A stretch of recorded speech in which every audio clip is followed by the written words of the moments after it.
Si vous êtes un chef de petite entreprise qui a déjà énormément de leads, énormément de clients, un très grand chiffre d'affaires et vous ne voulez pas avoir plus de ventes, eh bien cette vidéo n'est pas pour vous. Vous n'avez pas besoin de notre aide. Mais si vous êtes un chef de petite entreprise qui aimerait savoir comment obtenir un peu plus de clients potentiels, obtenir plus de ventes, obtenir plus de leads, plus de trafic, etc., eh bien cette vidéo est faite pour vous. Aujourd'hui, nous allons parler des 5 étapes très importantes pour obtenir entre 20 et 100 clients potentiels grâce à Internet.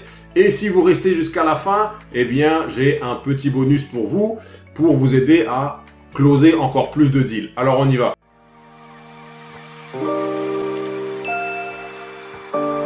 Première étape, très important, il faut connaître son client idéal.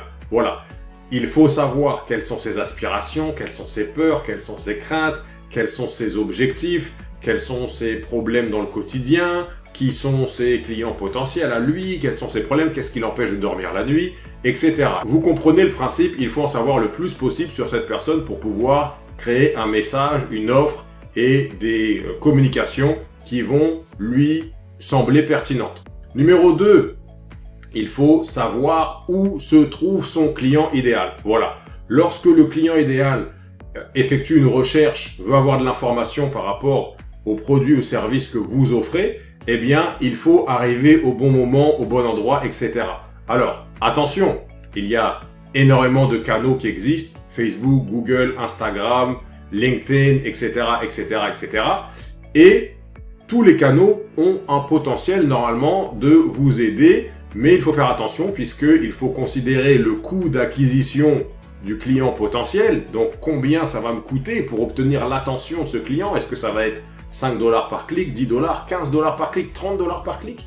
Et il faut savoir combien de clics je peux avoir grâce à ce canal. Et donc, en faisant une petite analyse des deux, en trouvant le juste milieu, eh bien, on va trouver le meilleur canal d'acquisition. Si ça vous apparaît comme un petit peu de charabia, eh bien, n'hésitez pas à cliquer sur le lien ci-dessous pour planifier un appel avec moi. Je vais pouvoir vous expliquer un petit peu mieux. Sinon, vous pouvez simplement laisser un commentaire et je vous répondrai. Étape numéro 3. Créer un lead magnet. Alors, le lead magnet, tout simplement, c'est une destination sur Internet avec très peu d'informations, pas de menu, pas grand-chose. Il y a une offre. Voilà. Téléchargez notre guide, téléchargez un livre blanc, obtenez votre devis gratuitement, contactez-nous pour obtenir un appel d'estimation gratuite, peu importe. Il faut trouver au préalable, pendant l'étape 1, la chose qui va toucher, qui va séduire votre client potentiel et lui proposer dans ce qu'on appelle le lead magnet ou le aimant à client potentiel. Voilà, c'est pour ça que c'est très important de bien connaître votre client potentiel idéal. Numéro 4, c'est l'étape, selon moi, peut-être la plus importante, c'est envoyer du trafic qualifié vers le lead magnet. Alors, qu'est-ce que c'est du trafic qualifié? C'est très simple. Si vous vendez des bananes et que vous faites une publicité pour que les gens voient vos bananes, mais votre publicité sera vue, je sais pas moi, sur un site de boucherie par exemple, eh bien, il y a peu de chances que les gens qui arrivent sur votre page achètent vos bananes parce que peut-être qu'à ce moment-là, ils cherchaient de la viande. Donc, ce sont des leads très peu qualifiés. Ou alors, si vous vendez des produits destinés aux parents, eh bien, vous n'allez pas faire cette publicité devant les gens qui n'ont pas d'enfants, etc., etc. Donc, vous comprenez un petit peu. Le trafic qualifié, c'est le trafic on va obtenir l'attention de personnes qui sont dans notre audience, dans notre cible démographique et qui ont les moyens, etc., etc. C'est mieux d'avoir peu de trafic très qualifié que énormément de trafic, voilà. Évidemment, le mieux, c'est d'avoir beaucoup de trafic qualifié. Il faut installer dans vos campagnes des mécanismes qui vont vous permettre de mesurer le succès ou l'échec, en tout cas l'impact de vos campagnes. Voilà. Si vous faites une campagne et que vous ne mesurez pas ce qui se passe, vous ne pourrez pas tester, vous ne pourrez pas optimiser. Voilà. Alors sur Facebook, vous pouvez installer des pixels. Sur Google, ils appellent ça le tag ou la balise de conversion, etc., etc. Voilà. Mais c'est très important d'avoir, dès que vous faites de la publicité, d'avoir un système pour pouvoir mesurer le résultat des campagnes. Ensuite, vous allez pouvoir faire l'étape numéro 5 qui est le test et l'optimisation. Je vous recommande de passer un minimum de une demi-heure, peut-être 1 heure par jour sur vos campagnes, en tout cas au début, pour pouvoir voir quelles sont les variables qui fonctionnent, quelles sont les variables qui ne fonctionnent pas. Steve, tu nous as encore perdu avec ton terme de variable. Calme-toi, je t'explique. Alors, lorsque vous faites une campagne, il y a énormément de différents facteurs que vous pouvez, sur lesquels vous pouvez avoir une influence. Par exemple, vous pouvez décider l'âge des gens qui vont voir votre campagne. Vous pouvez décider les mots-clés. Vous pouvez décider les villes à cibler, etc., etc., etc. On appelle ça des variables. Et bien, chaque variable peut être optimisée. Par exemple, peut-être que ma publicité fonctionne très bien à Paris, mais à Marseille, elle ne marche pas très bien. Donc, peut-être que la semaine numéro 2, je vais tout simplement supprimer le budget que j'avais alloué à Marseille pour avoir plus de publicité à Paris, ou etc. On peut faire la même chose avec les âges, les mots-clés, les sexes, etc., etc., etc. Voilà. Et c'est exactement la même chose pour votre page web, pour votre landing page, votre émoi client potentiel.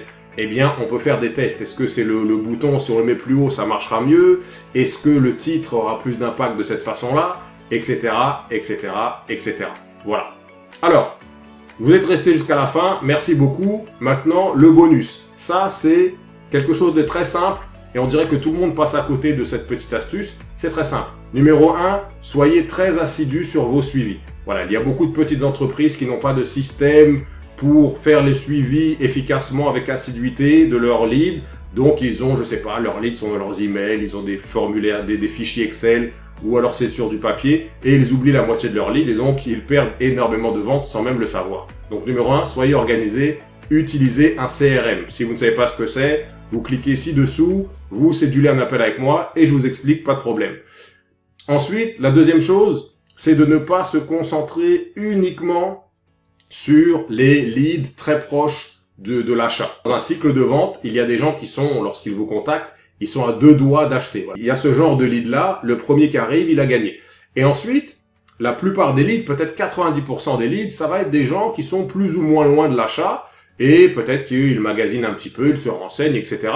Et la tendance de l'entrepreneur qui est en mode survie, c'est de se dire, eh bien, ces gens-là n'ont pas de budget maintenant, ces gens-là n'ont pas le temps, ils m'ont dit que ce sera dans 3 ou dans 5 ans, eh bien, je ne leur parle pas, ils ne m'intéressent pas. Erreur, puisque c'est ici où, à mon avis, le chiffre d'affaires se place. Il faut être patient.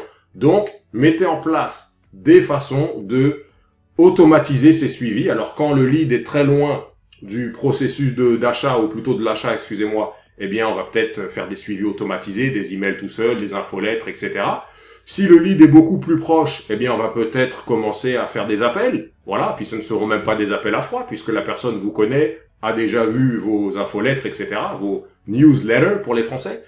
Et si le lead est proche, eh bien, on va faire des appels un peu plus serrés. Voilà. Donc, c'est pour ça que je vous recommande grandement d'utiliser un CRM. Et si vous savez pas ce que c'est, encore une fois, vous pouvez laisser un commentaire ou me booker en cliquant sur le lien qui est dans la description.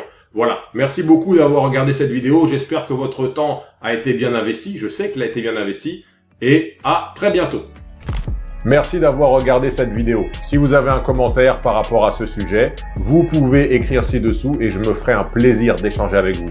Si jamais vous voulez parler d'un projet ou d'une question un peu plus avancée, vous pouvez m'envoyer un DM, un petit message personnalisé directement dans ma boîte. Je me ferai un plaisir de vous répondre sous 24 heures. Sinon, vous pouvez aller sur digitalmarketsolutions.com pour avoir plus d'informations sur le marketing numérique et la vente.